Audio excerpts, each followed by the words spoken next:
Comfort for the end times. Now as he sat on the Mount of Olives, the disciples came to him privately, saying, "Tell us, when will these things be? And what will be the sign of your coming and of the end of the age?" And Jesus answered and said to them, "Take heed that no one deceives you.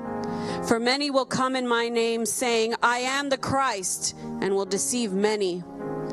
And there will be famines, pestilences, and earthquakes in various places.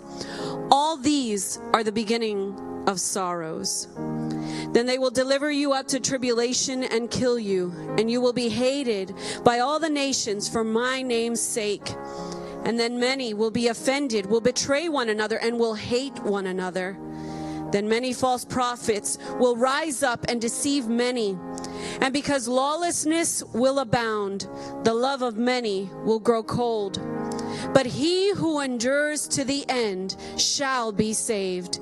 And this gospel of the kingdom will be preached in all the world as a witness to all the nations, and then the end will come.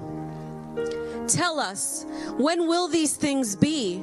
And what will be the sign of your coming and of the end of the age?" Christians have debated this question over 2 millennia. We want to know what the sign will be of Christ's coming again and the end of the age. In this time of reset and revealing, the scriptural clarity of Jesus' words are more evident than ever before. In every generation, we have seen these signs, but never have we seen all of them come to pass simultaneously and with such rapidity. Satan's greatest weapon is deception. Therefore, Jesus warns his disciples not to be deceived. They must at all times guard their hearts. I find in our day that the level of deception, that level of deception has gained greater momentum than ever due to the invention of the internet. The internet is fertile ground for error and is rife with falsehoods and false prophets who are deceiving many. Jesus told his disciples that many would come in his name saying, "I am the Christ," and they will deceive many. It is difficult to imagine how this could happen, but it will happen because Christ said it would, and because the unrighteous, by rejecting the truth, will believe the lie. Lying has become an internet pastime.